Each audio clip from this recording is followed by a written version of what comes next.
आज आपण त थ द ध न या अक्षरांची ओळख करून घेणार आहोत आणि ते अक्षर कुठल्या शब्दात वापरली जातात, कुठल्या वस्तूंच्या नावांमध्ये त थ द ध न वापरलं जातं ते पाहणार आहोत.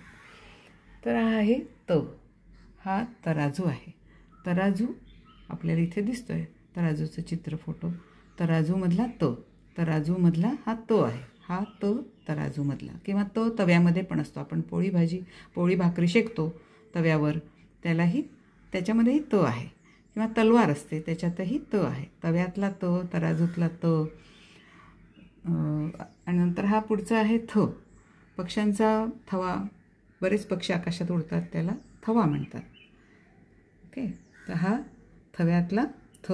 थव्यातला थ. किंवा आपण बिर्याणी करताना भात आणि भाजीचा एकावर एक थर लावतो किंवा दहीहंडीमध्ये एकावर एक थर लागतात आणि मग दहीहंडी फोडली जाते, त्याच्यातही थ. थरामध्ये थ असतो, थव्यामध्येही थ असतो.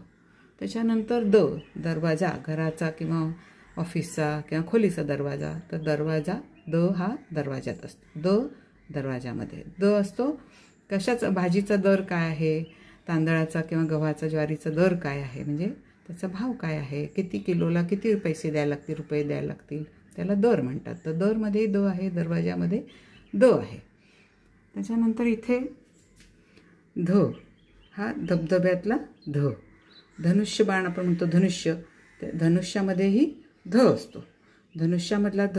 धबधब्यातला ध. पावसाळ्यामध्ये डोंगरातनं पाणी पडतं जोरात वरनं खाली, ते धबधबे असतात, आपण सहलीला जातो. तर हा धबधबा. धबधब्यातला ध. धबधब्यातला ध. ध. धनुष्यामधला हा ध आहे. किंवा आपण धन म्हणतो किंवा धड म्हणतो. शरीरात डोकं असतं आणि धड असतं, बाकीचं डोक्याच्या खालच्या भागाच्या शरीराला धड म्हणतात. त्याच्यानंतर नळ. नळ वेगवेगळ्या प्रकारचे असतात. पाण्याचा नळ, पितळेचा, स्टीलचा, प्लास्टिकचा. हा न. नळातला. न. नळातला. न आणखीन कशामध्ये असतो, आपल्या हाताला नख असतात, पायाच्या बोटांना नख असतात, हाताच्या बोटांना नख असतात, त्याच्यातही न असतो. किंवा आपण किती वस्तू पाहिजेत, 1 2 3 4 नग, त्याला म्हणतात नग. नगामध्येही न आहे, नळामध्येही न आहे, नखामध्येही न आहे. तर आज आपण त, थ, द, ध आणि न ह्या अक्षरांची ओळख करून घेतली आणि ते कुठल्या शब्दात वापरले जातात तेही पाहिलं. धन्यवाद.